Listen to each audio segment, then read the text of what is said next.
David Wallechinsky is an author and Olympic historian. You know, in San Francisco, the route was changed. Runners and the torch went missing for stretches of time. Apparently, there were scuffles as well. Doesn't this defeat the whole point of the Olympic torch relay? Well, what's unfortunate is the Olympic torch relay has a wonderful reputation up until now as bringing people together. And now we're thinking of it as, you know, people fighting, pushing each other around.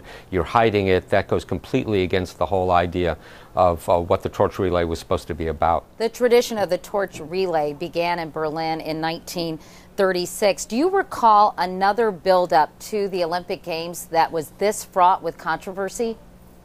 The only we've never had the torch relay be affected by controversy, but definitely, for example, the 1980 Moscow Games in the Soviet Union when President Carter launched a boycott. But of course that was way in advance of the torch relay, which that year went through Romania and Bulgaria, where there were no protests. Can you envision any scenario in which the Summer Games in Beijing would be canceled? The only situation I could see where the games might be canceled is if the Chinese authorities started killing hundreds of people. But I should point out that that actually happened in 1968, 10 days before the opening ceremonies of the Mexico City Olympics.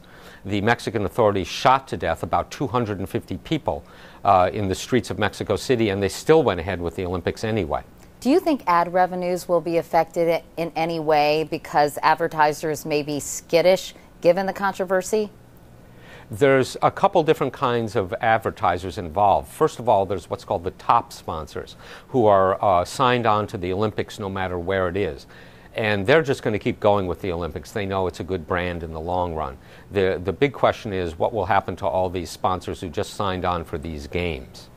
After San Francisco, the torch is scheduled to go to countries from South America to the Middle East to North Korea before arriving back in mainland China on May, I believe, 4th. The IOC, meanwhile, is meeting tomorrow. What do you think they'll do about all this? I think they'd like to go ahead with it because it would be so embarrassing to stop. I mean, you bring the torch to Buenos Aires. Buenos Aires holds the Olympic record for having bid the most time for the Olympics and not gotten it. So they might be a little resentful that Beijing got it. On the other hand, I don't expect any protests in North Korea, which I visited last year.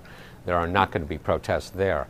I think the IOC is in a very confusing and difficult situation because they want to go ahead with the torch relay, and they know that once it gets to China, it will be, at least from Chinese terms, quite safe. So you think the torch relay will in fact go on? I think they're going to try to go on with it, though it's really hard to tell. What's happening today in San Francisco is really unprecedented in the history of the torch relay, where you have to take the torch and hide it somewhere and run it in a route that's unannounced. That just goes against the Olympic spirit. So I think there's some hard choices going to be made by the International Olympic Committee. David Wallechinsky, thanks so much. Thank you.